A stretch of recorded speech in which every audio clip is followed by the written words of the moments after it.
On a tous une raison de vivre et aujourd'hui, je vais te parler du goût de la vie. Bonjour, c'est Pascal, la voix qui parle à ton cœur. Marc claque la portière de sa voiture avec rage. Il traverse la cour à grands pas, les poings serrés, les pensées en vrac. Tout lui tombe dessus. Son boulot le vide, sa copine l'a quitté, ses potes ne répondent plus.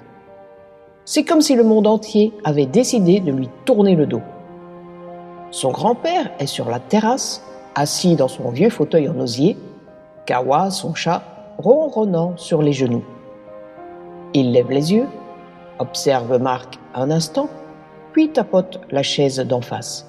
« Viens t'asseoir, mon gars. » Marc s'effondre, la tête entre les mains. « Je n'en peux plus, papy. Tout va de travers. Je suis fatigué de faire semblant que ça va. » Le vieil homme hoche la tête avec un demi-sourire.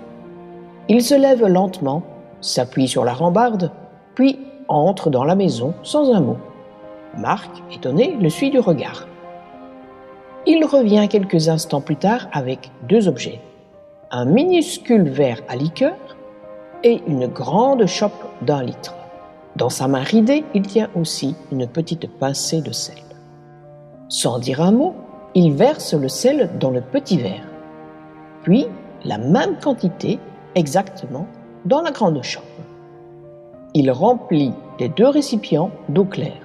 « Bois ça, dit-il, en tendant le petit verre à Marc. » Marc s'exécute, hésitant. Il avale une gorgée et recrache aussitôt. « C'est immonde, c'est salé à crever !» Le grand-père éclate de rire, puis lui tend la grande chope. « Maintenant, essaye celui-là. » Marc prend une gorgée. L'eau est fraîche, douce, presque neutre, un très léger goût salé, à peine perceptible. Il fronce les sourcils.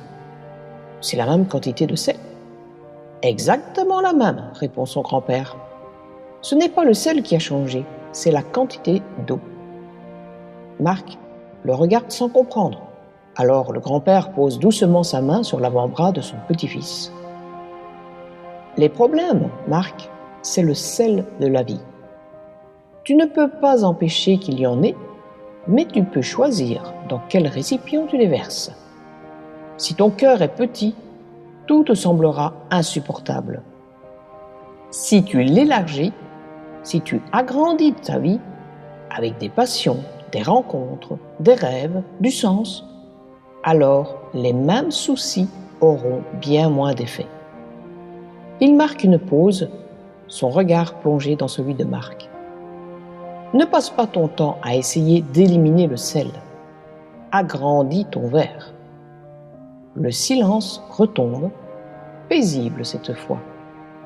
Marc sourit. Un vrai sourire. Pas l'un de ceux qu'il portait comme un masque. Il lève la chope en guise de salut et murmure « À un plus grand verre !» Son grand-père hoche la tête, les yeux brillants. « À une plus vaste vie !»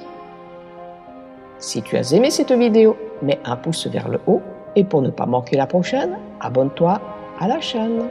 À la semaine prochaine!